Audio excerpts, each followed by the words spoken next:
Welcome to today's video, everybody. We are at the shop to finally work out what's really wrong with the S15. I am hoping it is not rod knock. We've got a fair few things to do involving the longest screwdriver in existence. I feel like this has to be held like here when using, I don't know. But this is gonna tell us if we have rod knock. And how we're gonna use this is we're gonna be sticking this in each cylinder, bringing each cylinder up to the top, and then we're gonna push down. Now, if we don't have rod knock, it should have no movement whatsoever in the piston. If we do have rod knock, when we rotate the crank and it comes all the way up, and when you push down on the piston, if we have a spun bearing, that would then move the piston down, right? So, if we get any movement while pushing any weight on these, we know we're in trouble. Now, I know we're already at TDC, so I can do the front piston and the back piston. So, we're already good. Let's see. Is this gonna move down or not? Probably not. Nothing. Didn't move at all. Let's try the rear one. Now, we know that most of the sound was coming from the first cylinder, right? Yeah. All right, let's try again. Nothing. Now, the two middle ones, we're gonna bring these all the way up to the top now. So, you'll watch the screwdriver come all the way up. And then, see it's not moving anymore. Let's go again. Nothing. Second one. Nothing. So that's really good. Now we're gonna do it one more time, just to be safe. Bring this back to TDC. All right, let's do the front one again. Nothing. You don't want to like put too much weight on it, but just enough, like it would move down if there was a problem. You'd hear it click. You'd also feel it move down. It's not moving at all. First and fourth didn't budge. Let's go again, full 180. All right, should be about here, TD's, well, top for these. Yeah, we'll get there. Nothing. Nothing. So that's really good, actually. I'm really excited about that. So this means that we're like, my hunch was right. I don't think this is rod knock. It doesn't sound like rod knock. When you rev up and you have rod knock, it's a very distinct sound. Like you can just hear it. And a lot of you guys in the comment section agreed with me on that, actually. So it was really cool to see. Now, are we still looking at lifters or like chain guide related stuff? I think it's chain guide related because the only issue we know that we had is after the shakedown con, we had our tensioner back off, right? Yeah. Our tensioner got loose while I was doing the shakedown, which then meant the chain was super sloppy. Now we didn't jump any timing, which is amazing, but I think we've done some damage to the chain guides, and I think that's where the noise is. So,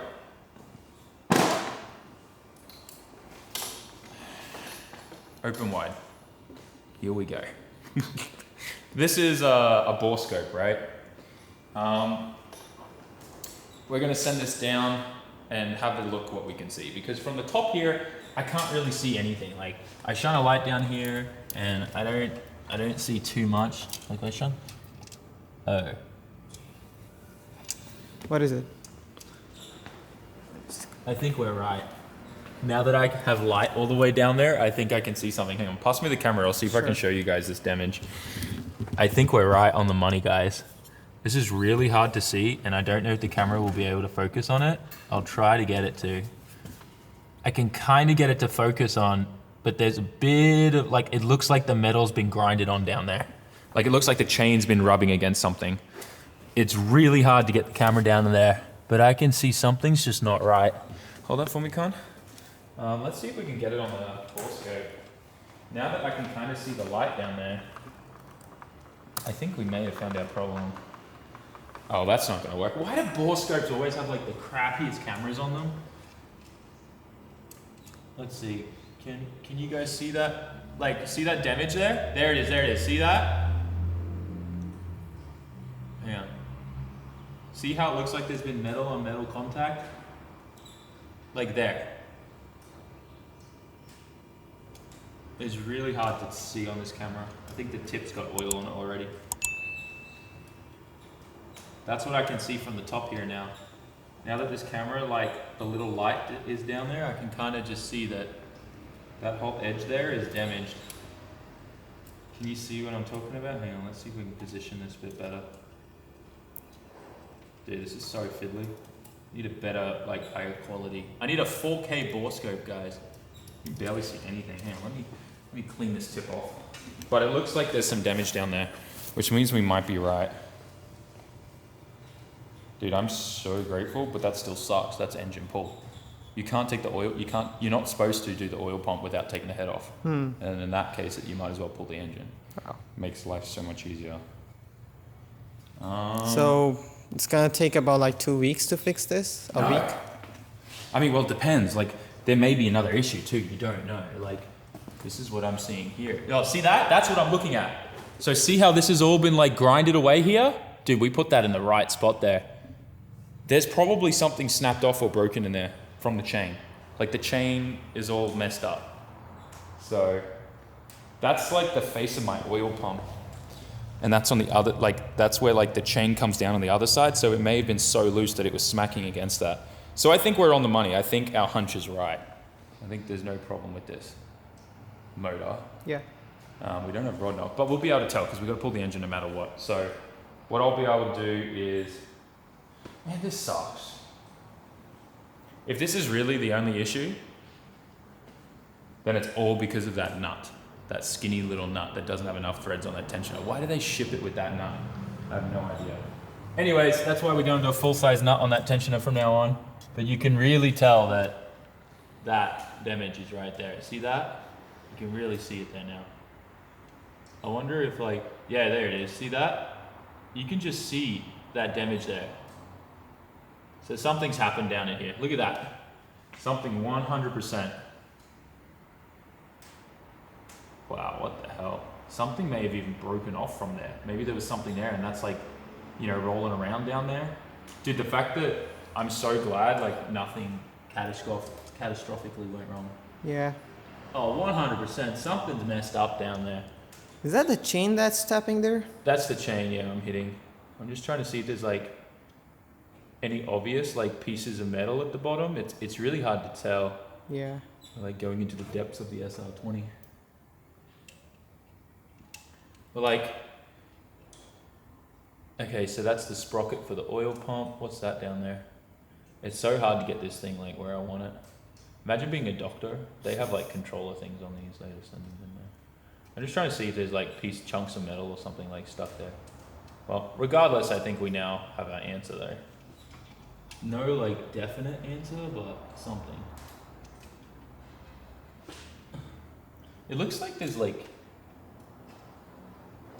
is those like little pieces of metal on the side? Could be. Sticked on the wall thing, right? On the side. Yeah. I'm pretty confident we're on the money there now. We'll be able to discover and look into it more, but that looks like we found our issue, I think. I'm pretty confident there. Before anyone jumps in the comment section and says, oh, you can change the oil pump without taking the head off. Yeah, you could. You definitely could. But is that the right way to do it? No. And you will end up with an oil leak on the front cover at some point because of that. There's no way to get a proper seal there. And your head gasket is actually part of where the oil pump seals on the front of the block here. So technically, if you need to do an oil pump, head off. That's literally what it says in the Nissan manual. I know there are shortcuts around it. Sure, if I was just trying to do that and didn't care about the motor and just quickly switch out an oil pump or something, then maybe I'd mess around with that. But honestly, it's probably going to be faster to just take the head off, put a new head gasket on there and do it that way. That's honestly encouraging. I'm really hyped that may be all our issue is. Imagine like fixing this and putting it all back together and then the sound still being there. We'll investigate it. Obviously, we're going to pull the engine now. But when we pull out the motor, I'll be able to take the oil pan completely off and we can inspect the bottom end just to make sure. There's no way that I would pull the motor on this and not triple check everything while we're there and just check the wear and how everything's going, because if it turns out when we check out the motor on the bottom end that there is some, excessive wear, then we'll just get some new bearings and repolish the crank and put it all back together because we've got the motor out at the same time. So The news, it looks good. It looks like we don't have rod knock. We have no movement on the piston whatsoever. So it is most likely going to be that chain guide issue that we just found. So sigh of relief, but also not, because no matter what, we're still pulling the motor.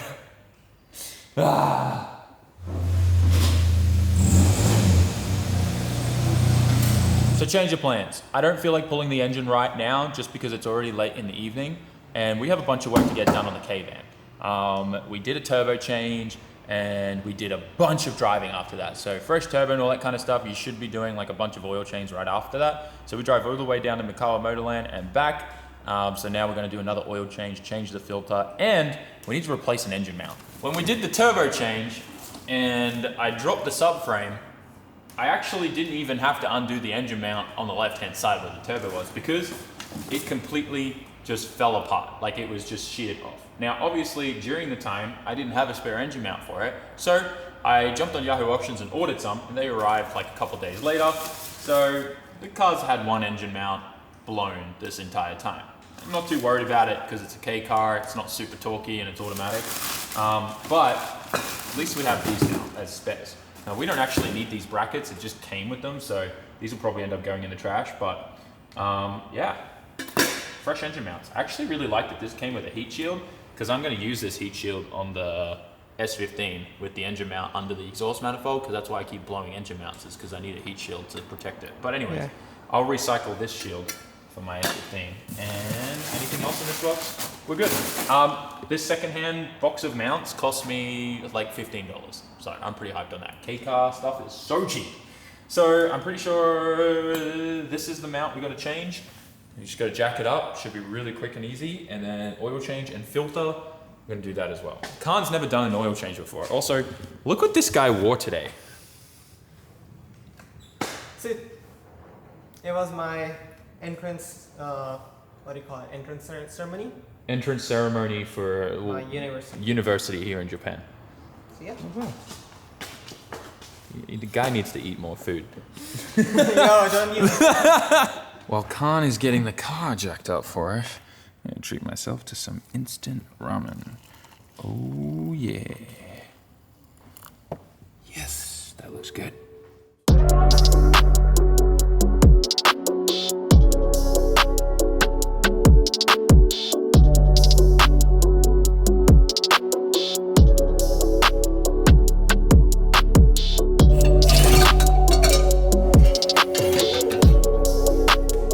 Got the engine mount out, and as you can see, it's completely sheared straight off.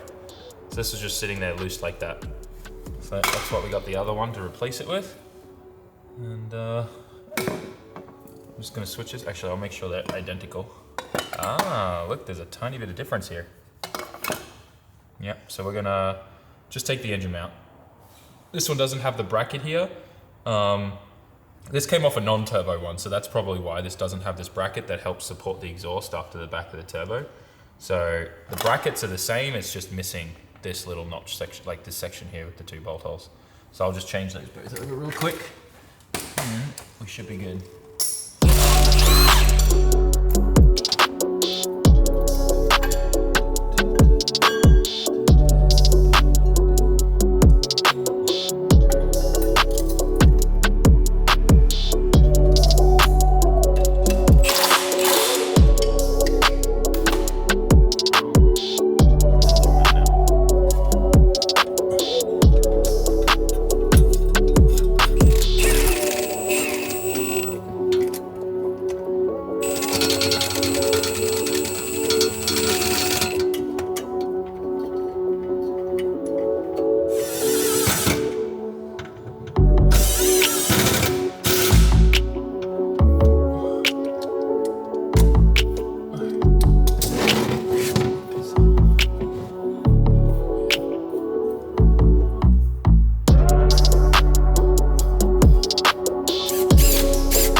fire this thing up. Fresh oil change, fresh filter, and new engine mount. So it shouldn't be moving anywhere near as much as it used to. Wow, it idles so much quieter now. Let's see what it's like.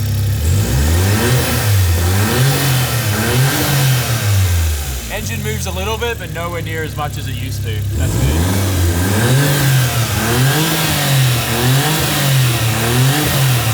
The blow-off valve's working.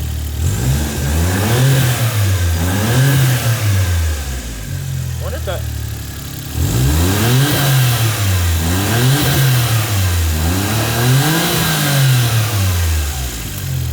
She's a beast! Oh, hang on.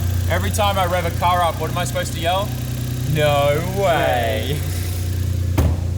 Alright. Well, the K-Van sounds so much better now. It's got fresh oil and a bunch of other stuff in there.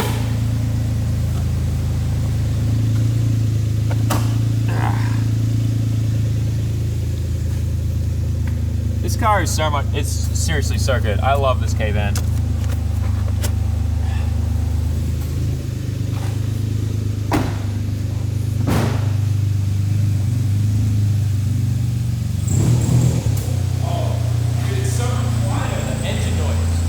So much quieter. It's crazy how a fresh batch of oil in a car. Yeah, it can make so much change in a car. Makes it sound so much better. Mm-hmm.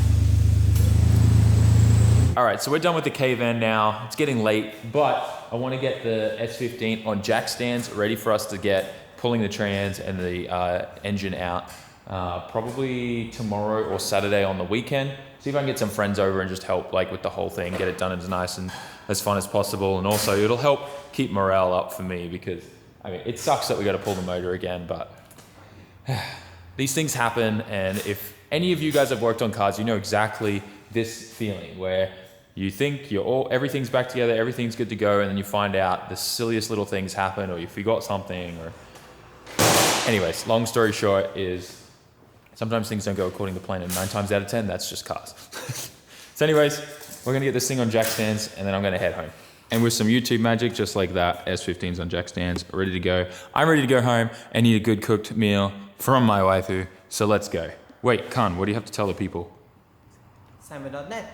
That's right, SAMMIT.net, get yourself some merch.